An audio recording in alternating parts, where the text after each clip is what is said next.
I'm Caroline Fredrickson. I'm the president of the American Constitution Society. Some of you may know us, also known as ACS. We are a national network of lawyers, law students, judges, and policymakers who believe that the law should be a force to improve the lives of all people. We work for positive change by shaping debate on vitally important legal and constitutional issues through the development and promotion of high-impact ideas. We're very pleased today to be able to join with the Administrative Conference, along with the American Bar Association and the Federalist Society, to consider the issues at the intersection of criminal and administrative law. We've been delighted to hear from a group of experts on this subject, many of whom ACS has had the privilege of working with over the years. As you've heard, there is obviously a differing opinion among various constituencies on how to respond to the increase in criminal penalties assigned to regulatory offenses and how agency enforcement of these regulations should occur. To further this dialogue, as today's symposium comes to a close and maybe wake you up at the end of the afternoon, we have with us Senator Sheldon Whitehouse, who we work with closely at ACS and are very proud when we do. Senator Whitehouse has represented Rhode Island since 2007, having previously served as the state's Director of Business Regulation, U.S. Attorney, and Attorney General. Senator Whitehouse chairs the Environment and Public Works Subcommittee on Oversight and the Judiciary Subcommittee on Crime and Terrorism. He's a member of the Budget Committee, the Health, Education, Labor, and Pensions Committee, and the Special Committee on Aging. And so I think we should all be very grateful that Senator Whitehouse is with us today, because he's obviously a very busy man. Senator Whitehouse is a graduate of Yale University and the University of Virginia School of Law. So please join me in extending a warm round of applause for Senator Whitehouse.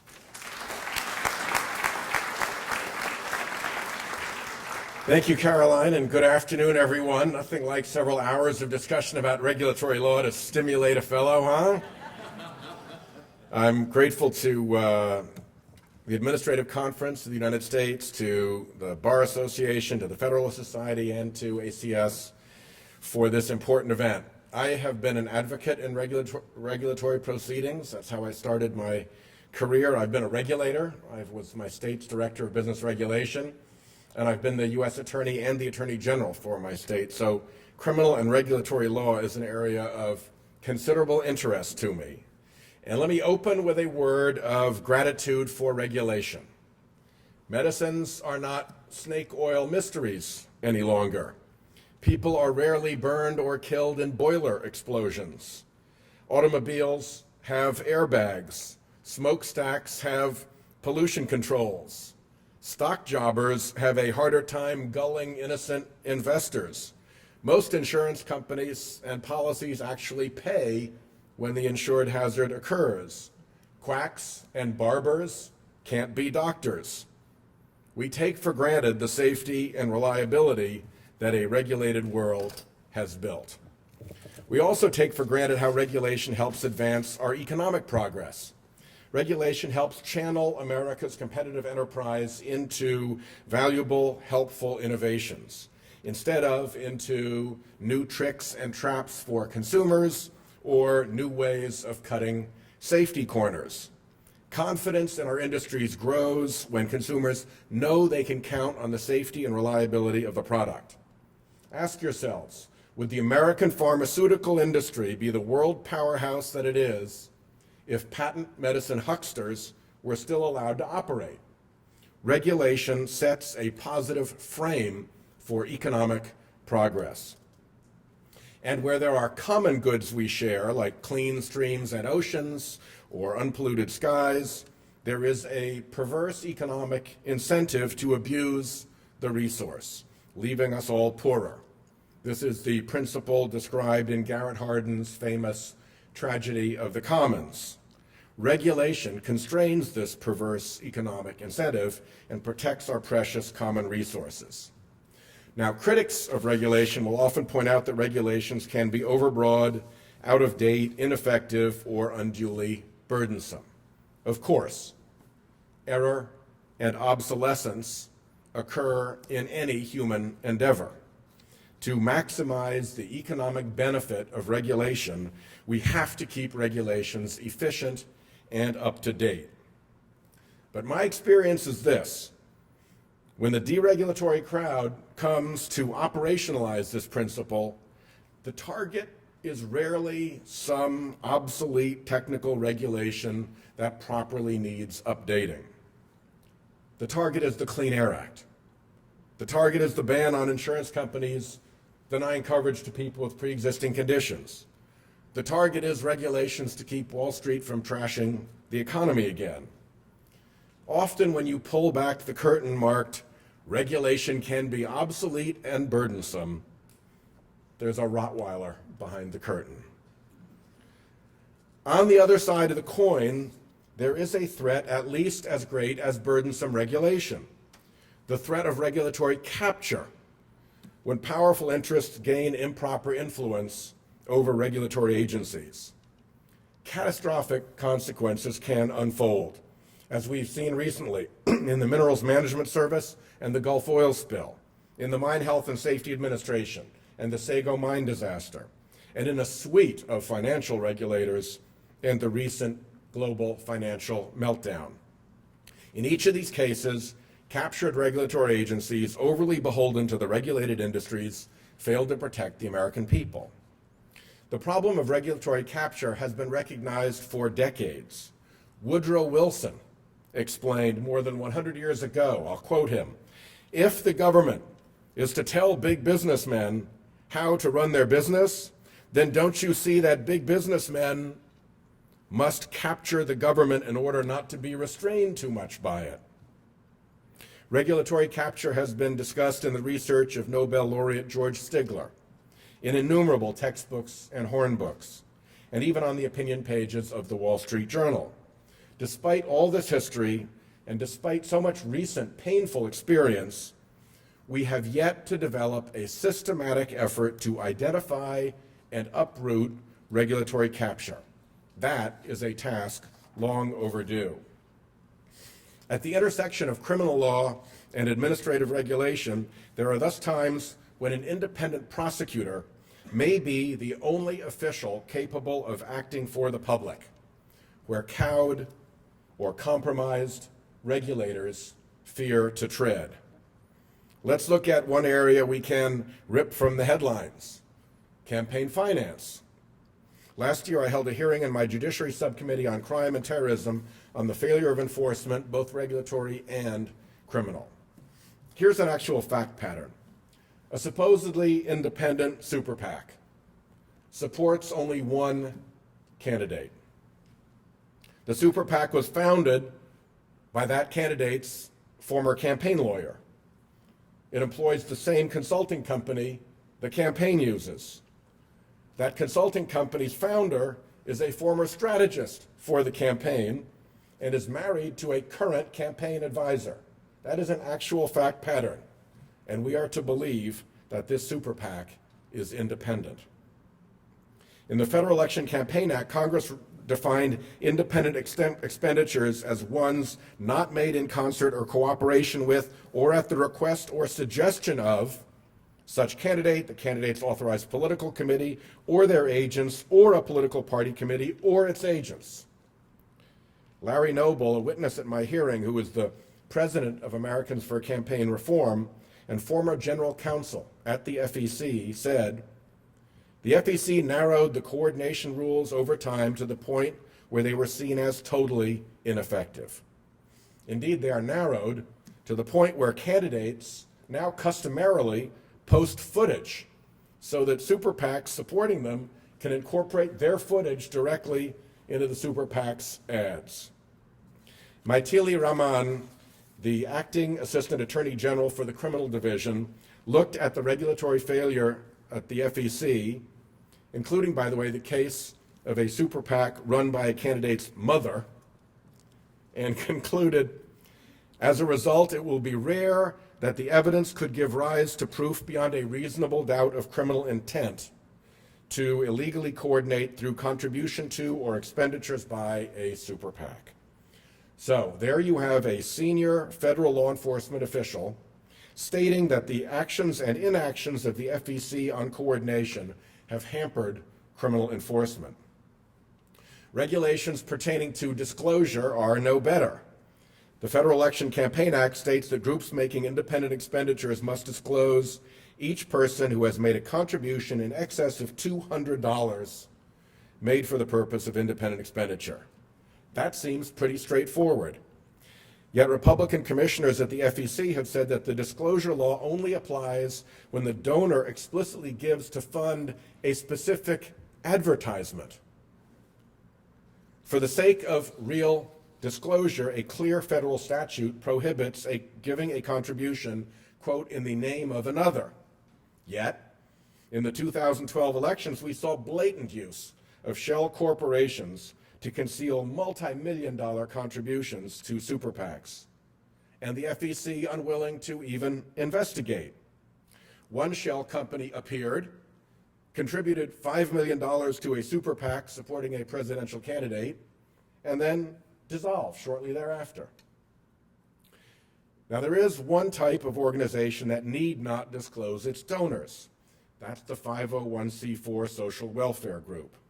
So, organizations wanting to hide their donors covet this status. But there's a rub. Section 501c4 of the Internal Revenue Code is for, quote, civic leagues or organizations not organized for profit but operated exclusively for the promotion of social welfare. IRS regulations make clear that spending money to intervene or participate in political campaigns does not constitute promotion of social welfare. But Treasury has allowed these organizations to spend money in campaigns as long as that's not their primary activity.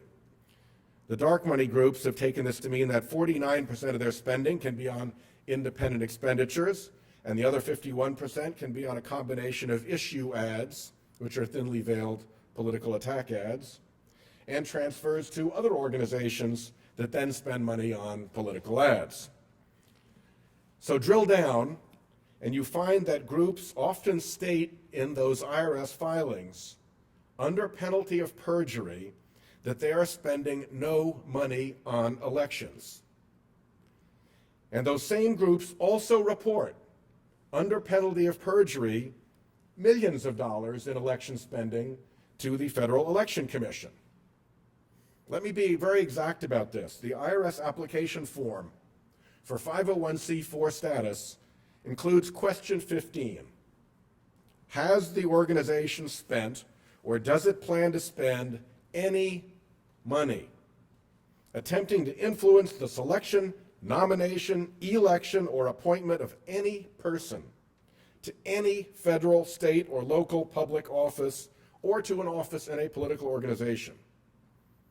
And if that weren't enough, the Form 990 tax return asks, did the organization engage in direct or indirect political campaign activities on behalf of or in opposition to candidates for public office?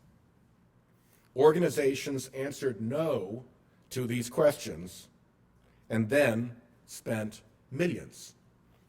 One appears to have contributed over $33 million to other affiliated groups explicitly for the purpose of spending in elections.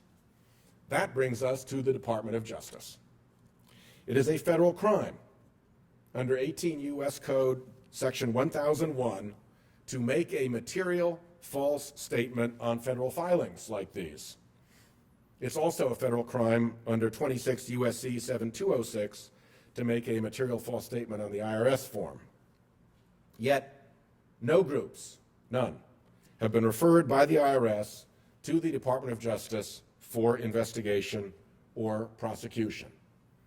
Now, in complex or arcane areas deep within the agency's specialized field of expertise, okay, DOJ could reasonably defer even if it looked a bit smelly. But this is about lying, a simple and regrettably common human activity. The false statements law, 18 U.S.C. Section 1001, is a statute of general application. I used it regularly as U.S. Attorney. Assistant Attorney General Rahman acknowledged at my subcommittee hearing that false statement cases are what she called bread and butter cases for the Department of Justice. Yet every indication is that there has not even been an FBI or grand jury investigation into the question of lying. Perhaps there is a legitimate explanation of how an entity that declares under oath millions of dollars in election spending could answer no under oath to the question, has the organization spent or does it plan to spend any money attempting to influence the selection, nomination, election, or appointment of any person? But such a plain, open, and notorious apparent falsehood should at least merit a question or two, or maybe a look at some records. If there's a good explanation, everybody can go home. If not, well, lying like that is a crime. I suspect that the hot potato rule was behind this multiple agency failure of administrative regulation and criminal enforcement. The forces behind this dark money flood are indeed immensely powerful, immensely intimidating. With responsibility shared among 3 agencies, each was likely happy to leave to the other 2 responsibility for acting and keep itself out of harm's way.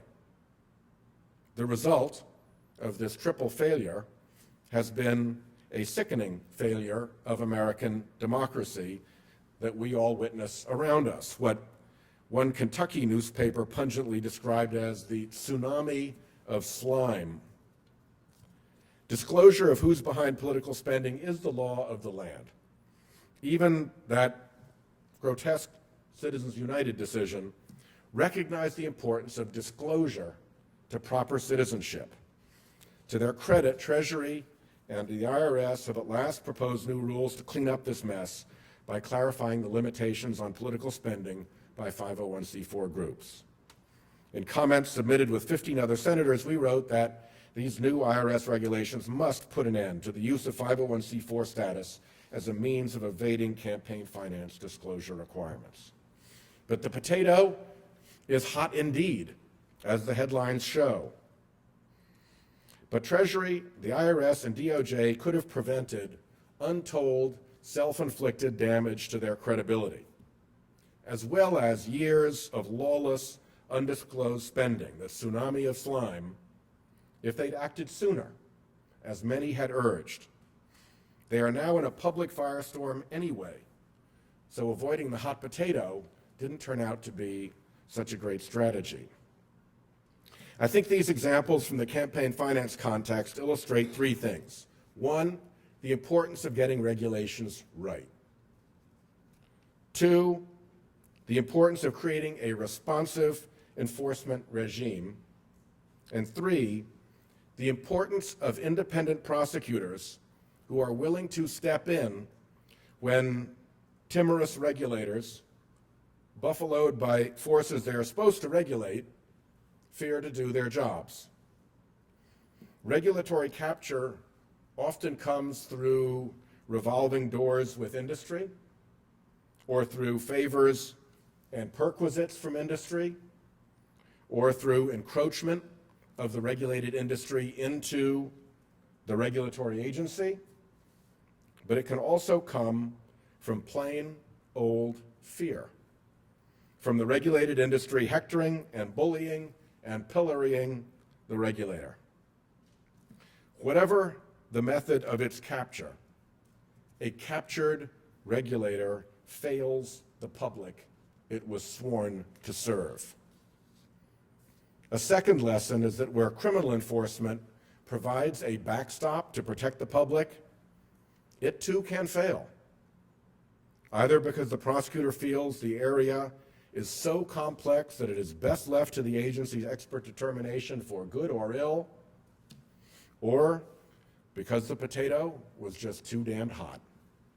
Thank you for hearing me out.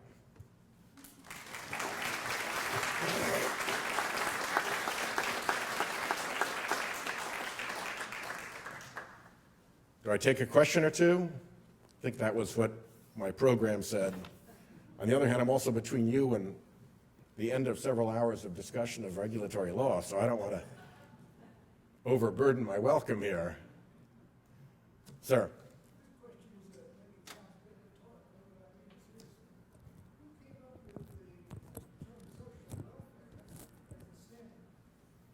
Whoever wrote the statute back in 1954. But whose language was it? I do not know. But they did make clear, for the purposes of this illustration, they did make clear that what it does not mean is participating in political funding activities, because that would have allowed it to creep over into campaign finance, since this disclosure is a high enough value that 8 out of 9 Supreme Court justices agree that it's important. That's a value that I think the regulatory agency back in the day was wise to carve out. But under the pressure of all the money and all the politics, they went back from exclusively to primarily, and from primarily to 49%, and from 49% to, oh, and by the way, you can give the 51% to somebody else who can use 49% of it. So it all fell apart into the disarray that we now see. And it's frankly, it's not just a disgrace, it's a scandal. Yes?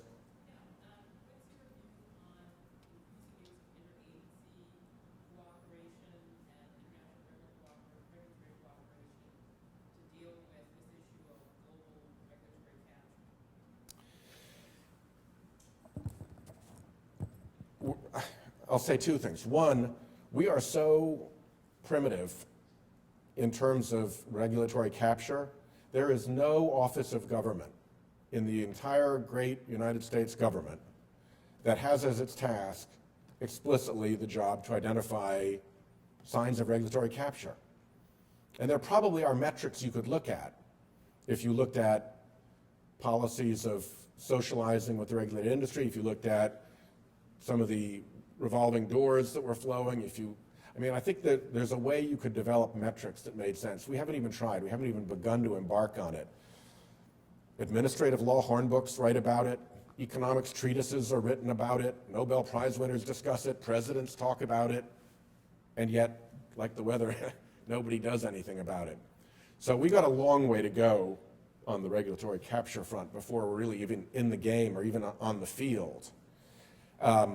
I do think that where there are agreements between agencies, they can be very unhelpful.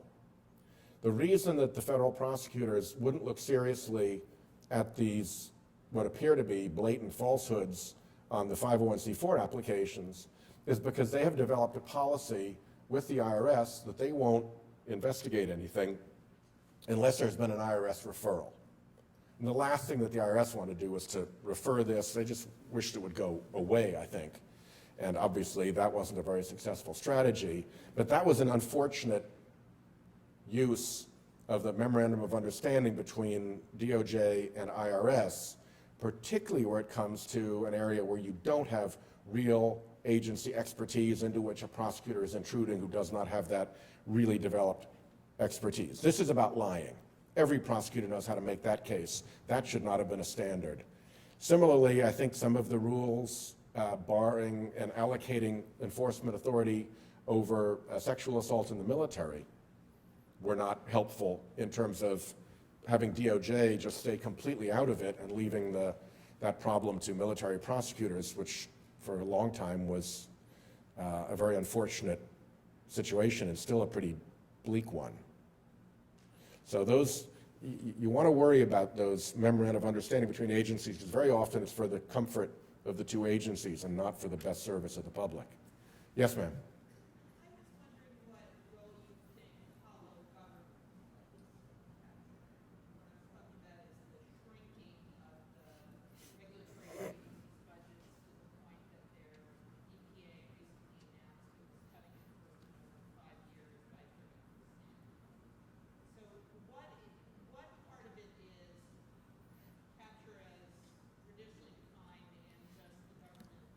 Well, if you can starve it completely, you don't need to worry so much about capturing it, I guess.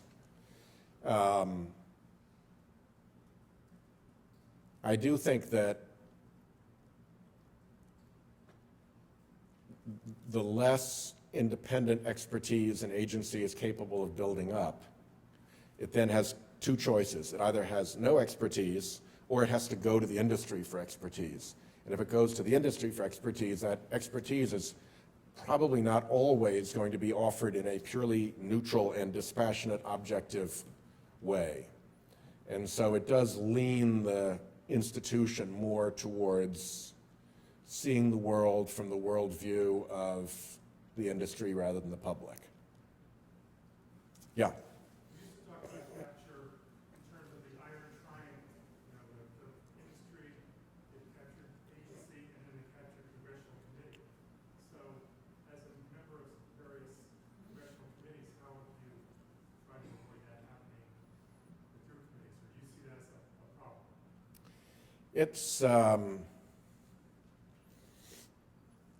It's kind of actually quaint to think about having a time when committee work mattered and ended up in legislation. That's kind of anomalous now, with stuff being brought to the floor in packages, but it does happen. I think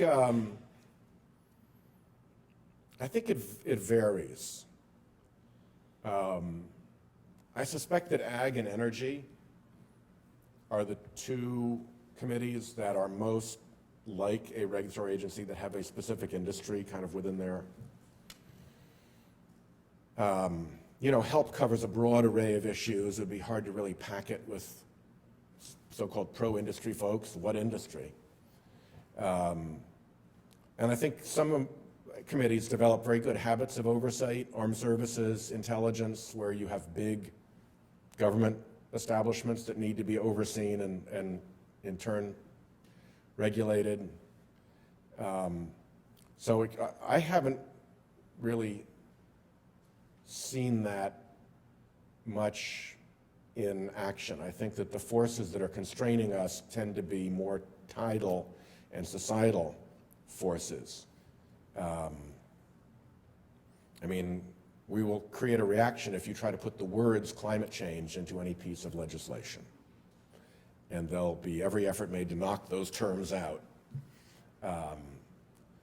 But that doesn't reflect, I don't think, a particular committee in the Iron Triangle. That reflects this larger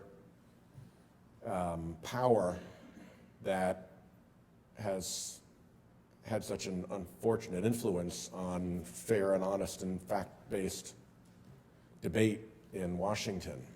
And it actually relates back to this very topic, because you'll notice that there was actually quite a lot of Republican activity on climate change until Citizens United was decided.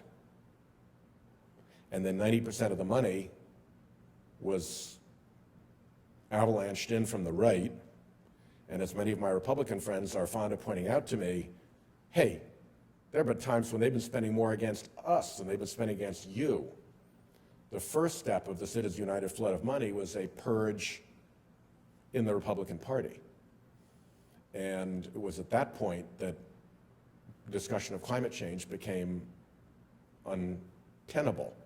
It was only 5 years ago that John McCain ran for president as the Republican nominee with a very strong platform on climate change. So there are bigger forces in play right now that bend Congress in strange directions than just this committee process that you discuss. I think it's an important concern, but now it's happening at a different scale.